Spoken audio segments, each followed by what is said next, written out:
बद्री विशाल। संपूर्ण पृथ्वी लोक में सर्वश्रेष्ठ स्थान है भारत, और भारत में सर्वश्रेष्ठ स्थान है श्री बद्री धाम, जहां पर स्वयं श्री नारायण हर पल हर घड़ी विराजमान रहते हैं। संपूर्ण सृष्टि में श्री नारायण का प्रिय स्थान और प्राणी को मोक्ष पाने का एकमात्र स्थान श्री बद्री धाम, और यहीं से एक रास्ता जाता है जहां से प्राणी शरीर के सहित स्वर्ग जा सकता है, जिसकी यात्रा सब यात्राओं से सर्वश्रेष्ठ है, और ये स्थान है स्वर्गारोहिणी, यानी कि स्वर्ग जाने का दुनिया में एकमात्र स्थान। स्वर्गारोहिणी, जहां से धर्मराज युधिष्ठिर शरीर के सहित स्वर्ग गए। अतः ये वही स्थान है जहां पर युधिष्ठिर को लेने के लिए पुष्पक विमान आया था। यहीं पर है दुनिया का सबसे पवित्र और सबसे बड़ा तीर्थ सतोपंथ सरोवर, जहां पर स्वयं त्रिदेव ब्रह्मा, विष्णु, महेश एकादशी के दिन इस पवित्र सरोवर में स्नान आदि करके तपस्या करते हैं। ये वो तपस्थली है जिसे प्राप्त करने के लिए बड़े बड़े संत मुनिजन ललायित रहते हैं। आइए अब हम आपको सतोपंथ, स्वर्गारोहिणी, चक्र तीर्थ, सहस्त्रधारा, लक्ष्मीवन, वसुधारा एवं बद्री धाम के अन्य पुण्य तीर्थों की यात्रा कराते हैं, जो कि हर प्राणी के लिए अति दुर्लभ है। ये यात्रा वो ही मनुष्य कर सकता है जिस पर भगवान की अति कृपा हो। ये स्वर्ग यात्रा सर्वप्रथम 5 पांडवों ने की थी, परंतु स्वर्गारोहिणी तक केवल धर्मराज युधिष्ठिर ही जा सके।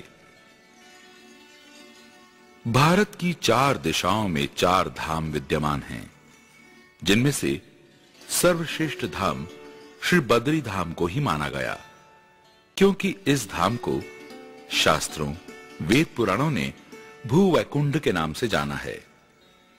ये धाम आदि अनादि है।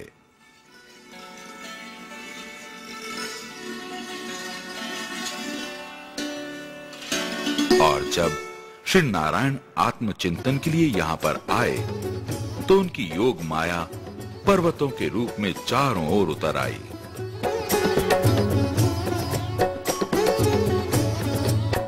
एक भैरवी चक्र आकाश में, एक भैरवी चक्र पृथ्वी के नीचे स्थित हो गया, और जहां पर स्वयं श्री नारायण विराजमान होते हैं वो स्थान वैकुंठ बन जाता है। अतः जहां बद्री नारायण रहते हैं उस भूमि को वैकुंठ कहते हैं।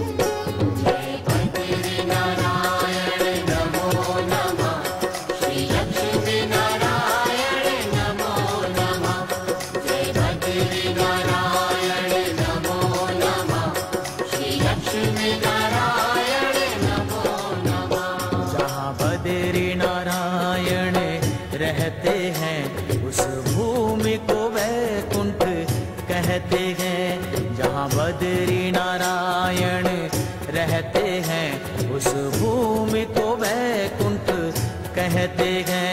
ये मोक्षदायिनी भूमि है, ये पतित पावनी भूमि है। ये मोक्षदायिनी भूमि है, ये पतित पावनी भूमि है।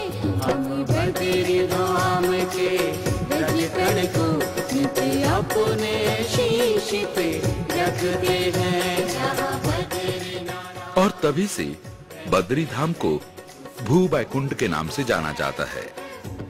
इतना ही नहीं, बल्कि यहाँ पर रहने वाला हर प्राणी भी विष्णु रूप हो जाता है। इस भूमि पर रहने वाला हर जीव साधक नहीं बल्कि सिद्ध होता है। दुनिया में किया हुआ हर पाप श्री बद्री धाम आकर धुल जाता है।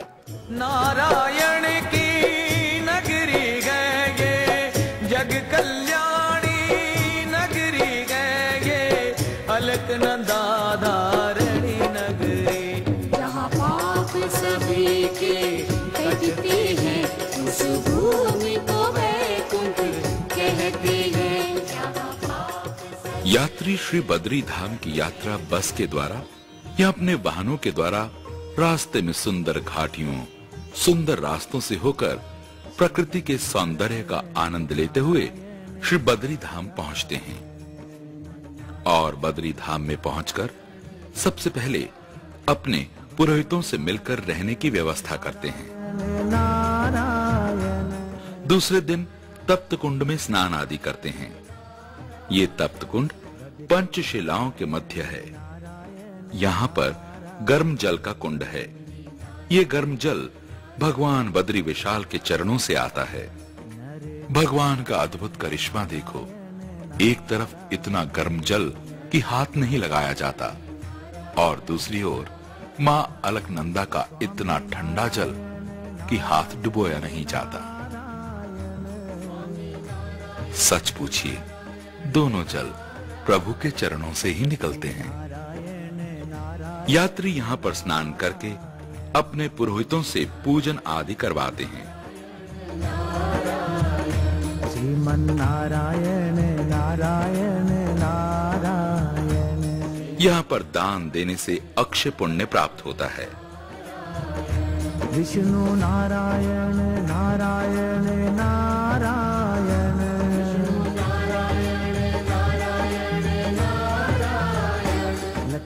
यात्रीगण दान दक्षिणा से निवृत्त होकर मां अलकनंदा के दर्शन के लिए जाते हैं।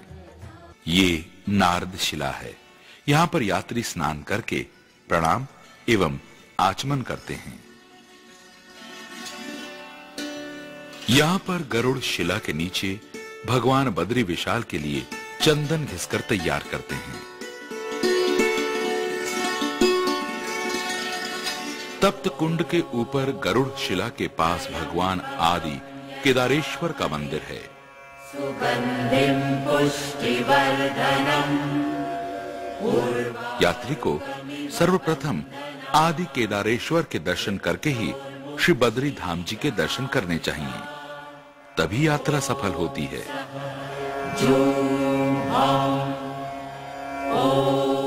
भगवान आदि केदारेश्वर के दर्शनों के बाद यात्री प्रसाद की दुकान पर पहुंचते हैं और अपनी श्रद्धा के अनुसार प्रसाद की थाली माला लेकर जाते हैं। यहाँ पर तुलसी की माला या फिर हिमालय के फूलों की माला चढ़ती है। इस माला की विशेषता यह है कि ये कभी मुरझाती नहीं और हमेशा ताजी दिखाई देती है। भगवान बद्री विशाल की पूजा अर्चना अभिषेक आदि का अधिकार केवल केरल के नंबूदरी परिवार के ब्राह्मण को ही होता है। ये ब्राह्मण बाल ब्रह्मचारी होते हैं, अतः ये भगवान बद्री विशाल के प्रधान पुजारी हैं।